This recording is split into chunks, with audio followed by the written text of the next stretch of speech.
नमस्कार दोस्तों, चलिए जान लेते हैं उत्तर प्रदेश के सभी 75 जिलों की आज की ताजा, बड़ी और महत्वपूर्ण खबरों को। लेकिन उससे पहले वीडियो को लाइक करें और कमेंट में बताएं आप इस खबर को किस जिले, शहर या गांव से देख रहे हैं। सीएम योगी ने भूजल संरक्षण को लेकर दिए निर्देश। भवनों में रेन वाटर हार्वेस्टिंग अनिवार्य, इन्हें तालाबों से मिट्टी निकालने की छूट। सीएम योगी ने नमामि गंगे विभाग की समीक्षा बैठक में जल संकट पर चिंता व्यक्त की। उन्होंने चेक डैम, तालाब और ब्लास्ट कूप के निर्माण पर जोर दिया जो वर्षा जल संचयन में सहायक हैं। मुख्यमंत्री ने एक पेड़ मां के नाम की तर्ज पर जल संरक्षण को जन आंदोलन बनाने का आह्वान किया। यह राष्ट्रीय आवश्यकता है। उन्होंने तालाबों से कुम्हारों को मुफ्त मिट्टी निकालने की अनुमति देने के निर्देश दिए। यूपी में 130 जजों का तबादला। प्रयागराज, वाराणसी, लखनऊ समेत 39 जिलों में नए जिला जज बनाए गए। इलाहाबाद हाईकोर्ट के आदेश पर 130 न्यायिक अधिकारियों का स्थानांतरण कर दिया गया है। नोएडा, गाजियाबाद, संभल, प्रयागराज, लखनऊ, वाराणसी समेत कई जिलों में नए जिला जज बनाए गए हैं। हाईकोर्ट के रजिस्ट्रार जनरल मंजीत सिंह श्योराण ने इस आशय की अधिसूचना जारी कर दी है।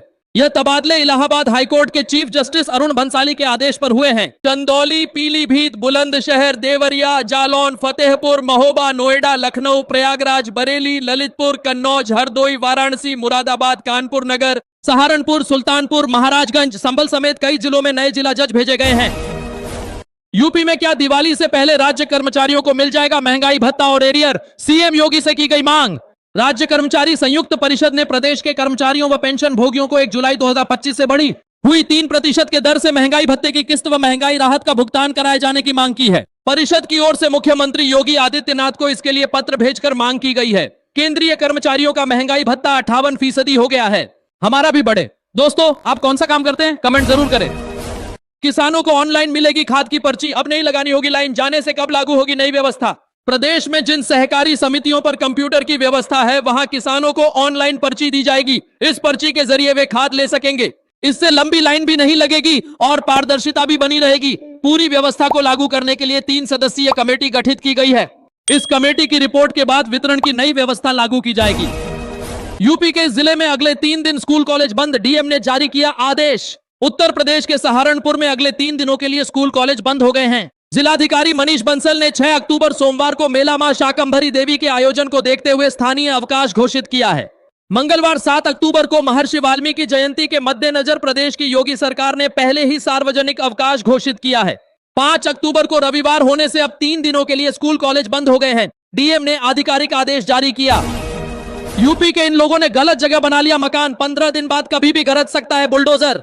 तहसील प्रशासन की ओर से नगर के मोहल्ला हातिम सराय में तालाब की भूमि पर कुछ लोगों द्वारा अवैध कब्जा कर निर्माण कर लिया गया था, जहां अब प्रशासन की ओर से अवैध कब्जे को चिन्हित कर 100 लोगों को नोटिस जारी किए गए हैं, जिसमें 15 दिन का समय देते हुए साक्ष्य देने को कहा है। नगर के मोहल्ला हातिम सराय में मोहन तालाब स्थित था, जिस पर कुछ लोगों ने अवैध रूप से कब्जा कर लिया था और उसका पटान करके निर्माण कर लिया था। खुश खबर, आगरा की तरह मथुरा और मैनपुरी के साथ इन जिलों में भी खुलेंगे आधार केंद्र, नहीं लगानी पड़ेगी लंबी दौड़। यूआईडीआई आगरा की तरह पड़ोसी जिलों में नए आधार केंद्र खोलेगा। इससे यहां के आधार केंद्र पर आने वाले आसपास के जिलों को भी राहत मिलेगी।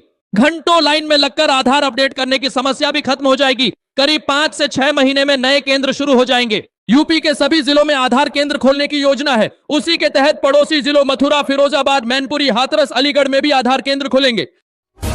यूपी के इन बुजुर्गों से वापस ली जाएगी वृद्धावस्था पेंशन की रकम, डीएम ने नोटिस भी किया जारी। मोहनलालगंज तहसील में शनिवार को आयोजित समाधान दिवस पर वृद्धावस्था पेंशन पाने वाले 64 बुजुर्गों से वसूली न होने की शिकायत पर जिलाधिकारी विशाख जी ने जिला समाज कल्याण अधिकारी को कारण बताओ नोटिस देकर वसूली में देरी का कारण मांगा है। अगस्त के अंतिम सप्ताह में तहसील दिवस पर मामला प्रकाश में आया था। ग्राम विकास अधिकारी को मामले ही जांच के आदेश दिए गए थे। पिछले महीने जांच रिपोर्ट जिला समाज कल्याण अधिकारी को दी गई।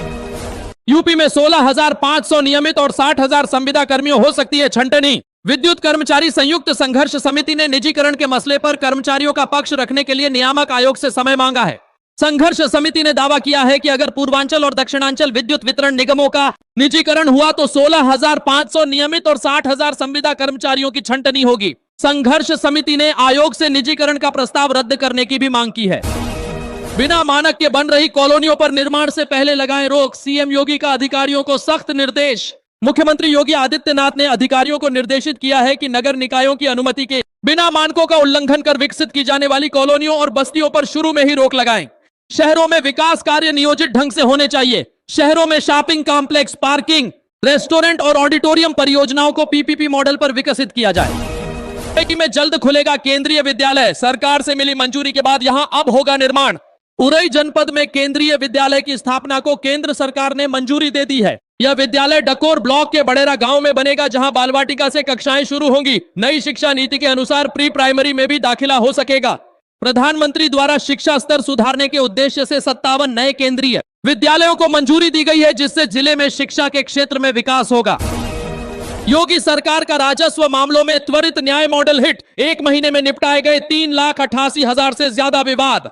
उत्तर प्रदेश में राजस्व मामलों के तेजी से निपटारे के लिए मुख्यमंत्री योगी आदित्यनाथ की निगरानी का सकारात्मक प्रभाव दिख रहा है। राजस्व विवादों के निपटारे में सुधार हुआ है। नवीनतम रिपोर्ट के अनुसार लखनऊ में सबसे अधिक 21,296 मामले निपटाए गए। वहीं जौनपुर जनपद स्तरीय न्यायालयों में राजस्व मामलों के निस्तारण में शीर्ष पर रहा, जिसने 704 मामलों का निस्तारण किया। सपा सांसद पुलिस को चकमा देकर बरेली पहुंचे, बोले तौकीर रजा भाजपा एजेंट। संभल में बर्ग के सामने खड़े हो गए इंस्पेक्टर। बरेली में बवाल के 8 दिन बाद पीड़ितों से मिलने जा रहे सपा के 14 सदस्यीय प्रतिनिधि मंडल को जाने नहीं दिया गया। हालांकि आंवला से सांसद नीरज मौर्य पुलिस को चकमा देकर सर्किट हाउस पहुंच गए। इसका पता चलते ही पुलिस वाले पहुंच गए और उन्हें हिरासत में ले लिया। उन्होंने कहा तौकीर रजा भाजपा के एजेंट की तरह काम करते हैं। इधर दिल्ली से बरेली जा रहे सांसद हरेंद्र मलिक, इकरा हसन और मोहिबुल्लाह नदवी को गाजियाबाद बॉर्डर पर रोका गया। तीनों सांसद करीब 40 मिनट तक अड़े रहे, लेकिन बाद में पुलिस ने उन्हें लौटा दिया। इकरा हसन ने कहा यूपी में अघोषित इमरजेंसी दिख रही है। कल कोई आई लव महादेव या आई लव श्री राम लिखेगा तो किसी को आपत्ति नहीं होगी, तो फिर आई लव मोहम्मद में क्या गलत है। 6 अक्टूबर को बनारस आएंगे मुख्यमंत्री योगी आदित्यनाथ। वाराणसी में जलवायु स्मार्ट धान प्रणाली पर वैश्विक समागम। अंतरराष्ट्रीय चावल अनुसंधान संस्थान इरी अपने दक्षिण एशिया क्षेत्रीय केंद्र आईसार्क में direct seeded rice DSR conclave 2025 का आयोजन करने जा रहा है। यह 3 दिवसीय कार्यक्रम 5 से 7 अक्टूबर तक आयोजित होगा, जिसमें देश विदेश से 300 से अधिक प्रतिभागी शामिल होंगे। 6 अक्टूबर को मुख्यमंत्री योगी आदित्यनाथ बतौर मुख्य अतिथि शामिल होंगे। बच्चों के कफ सिरप को लेकर डॉक्टरों की चेतावनी, बिना सलाह भारी पड़ सकती है यह गलती। उत्तर प्रदेश में बच्चों के कफ सिरप को लेकर स्वास्थ्य विभाग सतर्क है। डॉक्टरों के अनुसार बच्चों की खांसी सर्दी में गर्म पानी, भाप और पर्याप्त आराम प्राथमिक उपचार हैं। कफ सिरप के दुष्प्रभाव हो सकते हैं, खासकर 5 साल से कम उम्र के बच्चों के लिए। उल्टी या सांस लेने में तकलीफ होने पर तुरंत डॉक्टर से संपर्क करें। घरेलू नुस्खों से ठीक न होने पर विशेषज्ञ से सलाह लें। सीएम योगी ने की सिंचाई परियोजनाओं की समीक्षा। नलकूपों के आधुनिकीकरण में गुणवत्ता पारदर्शिता पर दिया जोर।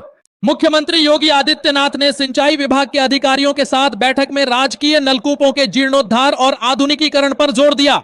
उन्होंने किसानों को बेहतर सिंचाई सुविधा प्रदान करने, जल के दुरुपयोग को रोकने और भूगर्भीय जल स्तर को बनाए रखने के लिए निर्देश दिए। सरयू नहर परियोजना जैसी सिंचाई परियोजनाओं की समीक्षा की गई और तराई क्षेत्र के किसानों की समस्याओं पर ध्यान केंद्रित किया गया। उप मुख्यमंत्री ने सीएमओ पर एक्शन के दिए निर्देश। टेंडर प्रक्रिया में भ्रष्टाचार की शिकायत के बाद हुई कार्रवाई। उप मुख्यमंत्री ब्रजेश पाठक ने कन्नौज के सीएमओ डॉक्टर स्वदेश गुप्ता के विरुद्ध टेंडर खरीद और वित्तीय अनियमितताओं की शिकायतों पर कार्रवाई के निर्देश दिए। सोशल मीडिया पर पोस्ट के माध्यम से सूचना दी गई। सीएमओ पर बिना टेंडर चिकित्सीय सामग्री खरीदने और आवास पर विभागीय कार्य करने के आरोप हैं। अभी तक लिखित आदेश का इंतजार है, पर बड़ी कार्रवाई की आशंका जताई जा रही है। गोरखपुर देवरिया रूट के ओएचआई पर गिरा पेड़। वैशाली पूर्वांचल एक्सप्रेस सहित कई ट्रेनें ठप। गोरखपुर देवरिया रेलखंड पर पेड़ गिरने से ओएचआई लाइन बाधित हो गई, जिससे ट्रेनों का संचालन ठप हो गया। वैशाली एक्सप्रेस गोरखपुर जंक्शन पर और पूर्वांचल एक्सप्रेस कैंट स्टेशन पर खड़ी है। लखनऊ पाटलिपुत्र एक्सप्रेस को गोरखपुर में रोक दिया गया है। कई ट्रेनों का मार्ग बदल दिया गया है और कुछ निरस्त कर दी गई है। रेलवे कर्मचारी बिजली के तार को दुरुस्त करने में लगे हैं। संभल मस्जिद पर बुलडोजर एक्शन रोकने से हाईकोर्ट का इनकार। मुस्लिम पक्ष की याचिका खारिज। 2 दिन पहले डीएमएसपी गिराने पहुंचे थे। संभल में मस्जिद पर बुलडोजर कार्रवाई पर रोक लगाने से इलाहाबाद हाईकोर्ट ने इनकार कर दिया। शनिवार को हाईकोर्ट ने मुस्लिम पक्ष की याचिका खारिज कर दी। कोर्ट ने मुस्लिम पक्ष को ध्वस्तीकरण आदेश पर स्टे लेने के लिए निचली अदालत में अपील करने की बात कही है। प्रशासन का दावा है कि मस्जिद तालाब की जमीन पर बनी थी। बता दें कि लोगों से डीएम ने खुद तोड़ने के लिए 4 दिन की मोहलत मांगी थी। लखनऊ के लोगों को एलडीए का बड़ा उपहार। लॉन्च की 2 आवासीय योजना। डालीबाग में माफिया मुख्तार अंसारी के अवैध कब्जे से खाली कराई गई 2003 114 वर्ग मीटर भूमि पर एलडीए सरदार वल्लभ भाई पटेल आवासीय योजना लॉन्च कर रहा है। यहां ग्राउंड +3 स्ट्रक्चर के 3 ब्लॉक में 36.65 वर्ग मीटर क्षेत्रफल के कुल 72 फ्लैट बनाए गए हैं। योजना की लोकेशन काफी प्राइम है। टोल की दरें घटने से सस्ता होगा सफर, बरेली में रिंग रोड पर नहीं देना होगा शुल्क। एनएचएआई ने टोल की दर आज से 4% घटा दी है। अब वाहनों को कम शुल्क देना पड़ेगा। जिले में बरेली लखनऊ हाईवे पर फरीदपुर, बरेली दिल्ली हाईवे पर फतेहगंज पश्चिमी और बरेली सितारगंज हाईवे लभेड़ा में एनएचएआई के टोल प्लाजा हैं। 24 घंटे में यहां से गुजरने वाले 60,000 से अधिक वाहनों को लाभ मिलेगा। तीनों टोल प्लाजा से करीब 75 लाख का शुल्क मिलता है, लेकिन अब इसमें करीब 4% की कमी के आसार हैं। बरेली को संभल बनाना चाहती है सपा, मौलाना शहाबुद्दीन बोले अखिलेश यादव की मंशा नहीं होने देंगे पूरी। ऑल इंडिया मुस्लिम जमात के अध्यक्ष मौलाना शहाबुद्दीन रजवी बरेलवी ने समाजवादी पार्टी सपा पर निशाना साधा है। मौलाना ने कहा कि समाजवादी पार्टी जब भी कहीं जाती है शोर मचाती है और ढोल बजाती है। सपा नेताओं के दिलों में न तो प्यार है और न ही सेवा का भाव है। बरेली में शांति बहाल हो गई है, लेकिन सपा के लोग शांति को अशांति में बदलने की कोशिश कर रहे हैं। दोस्तों, क्या आप इनकी बात से सहमत हैं? कमेंट करें। प्रदेश में नई बिजली दरों का फैसला अगले सप्ताह, दाम बढ़ाने को लेकर लग रहे हैं ये कयास। प्रदेश में बिजली दरें अगले सप्ताह जारी हो सकती हैं। उम्मीद है कि इस वर्ष भी दरों के बढ़ोतरी नहीं होगी। यदि ऐसा हुआ तो 6 साल से बिजली दर न बढ़ाने के मामले में उत्तर प्रदेश नया रिकॉर्ड कायम करेगा। प्रदेश में विभिन्न निगमों की ओर से पावर कारपोरेशन नए टैरिफ का प्रस्ताव दाखिल कर चुका है। पावर कारपोरेशन ने घाटे के हवाला दिया है। अलग अलग श्रेणी के उपभोक्ताओं के 28 से 45% तक बिजली दर बढ़ाने की मांग की है। सपा ने तय कर लिया 2027 में टिकट देने का फार्मूला, दावेदारों का रिपोर्ट कार्ड बनवाएंगे अखिलेश। उत्तर प्रदेश में आगामी विधानसभा चुनाव को लेकर अपने राष्ट्रीय अध्यक्ष अखिलेश यादव की अगुवाई में समाजवादी पार्टी ने जमीनी स्तर पर तैयारियां शुरू कर दी हैं। उम्मीदवारों के नामों पर विचार करने से पहले दावेदारों का रिपोर्ट कार्ड तैयार कराने की तैयारी है। इस बार टिकट उन्हीं नेताओं को दिया जाएगा जिनकी जनता के बीच छवि अच्छी होगी और अपने विधानसभा क्षेत्र के लोगों से लगातार संपर्क में बने हुए होंगे। सपा सांसद पुलिस को चकमा देकर बरेली पहुंचे, बोले तौकीर रजा भाजपा एजेंट। संभल में बर्ग के सामने खड़े हो गए इंस्पेक्टर। सपा के 14 सदस्यों के डेलीगेशन में आंवला से सपा सांसद नीरज मौर्य भी थे। वह पुलिस को चकमा देकर दोपहर को बरेली पहुंच गए। जैसे ही वे बरेली सर्किट हाउस पहुंचे, पुलिस ने उन्हें हिरासत में ले लिया। तौकीर रजा को लेकर उन्होंने कहा वे भाजपा के एजेंट की तरह काम करते हैं। आपने उनके बयानों को सुना होगा, इसलिए ऐसे लोगों के बारे में हमें कुछ नहीं कहना है। हम तो आम जनता से मिलना चाहते हैं। बांके बिहारी के दर्शन का समय बढ़ेगा या नहीं? मथुरा में कमेटी ने 2.5 घंटे समय बढ़ाया। विरोध में सेवायत ने कराया सर्वे। बांके बिहारी मंदिर में ठाकुर जी के दर्शन समय को हाई पावर कमेटी ने 2.5 घंटे बढ़ा दिया। मंदिर के सेवायत इस आदेश के विरोध में आ गए हैं। इस वक्त पुरानी समय सारणी के अनुसार ही भक्तों को दर्शन कराए जा रहे हैं। सेवायतों ने इस मामले में भक्तों के बीच एक सर्वे भी करवा लिया है। इसमें भक्तों ने कहा वो ठाकुर जी के दर्शन समय को बढ़ाने के पक्ष में नहीं है। प्रयागराज में ड्रोन चोर की दहशत, रात भर जाग रहे लोग। डीसीपी बोले चोर की अफवाह फैलाई जा रही, ऐसे लोगों पर कार्रवाई करेंगे। आसमान पर एक हफ्ते पहले ड्रोन 7-8 बार चक्कर लगाते दिखाई पड़ा था। इसके बाद लोगों की बात सुनकर दिल में डर बैठ गया है। रात भर सो नहीं पाते, बच्चे स्कूल नहीं जा रहे, रात भर पूरा परिवार चोरी के डर से जागकर काटता है। ये कहना है प्रीति तिवारी का। बरई हरक गांव की प्रीति अकेली महिला नहीं है जो डर और दहशत की बात कह रही है। उनके गांव में कई महिला पुरुष ड्रोन चोर के डर में हैं। हालत यह है कि पुलिस रात में घूम घूम कर लोगों को बता रही है कि ड्रोन एक इलेक्ट्रॉनिक गैजेट है। इस पर सवार होकर कोई व्यक्ति किसी से घर में दाखिल नहीं हो सकता। वैसे दोस्तों, क्या आपके यहां भी ये अफवाह चल रही है? कमेंट जरूर करें। यूपी से नेपाल पटाखा तस्करी करा रहे चौकी इंचार्ज, डायरी में हिसाब, कैमरे पर बोले अलग से पैसा लगेगा। पटाखों पर बहुत सख्ती है। नेपाल में भी डीआईजी चेंज हो गए हैं। पटाखे का लाइन, गाड़ी निकालने के बदले रुपया अलग से लगेगा। दीपावली तक निकलवाएंगे। उतने में तो पूरा नेपाल पट जाएगा पटाखे से। लेकिन एक चीज ध्यान रखिए, हमारे क्षेत्र में कहीं पटाखा स्टोर मत करवाइएगा। यह कहना है खुनवा नेपाल बॉर्डर के चौकी इंचार्ज सुधीर त्रिपाठी का। ये जनाब अपने कमरे में बैठकर तस्करी की डील कर रहे हैं।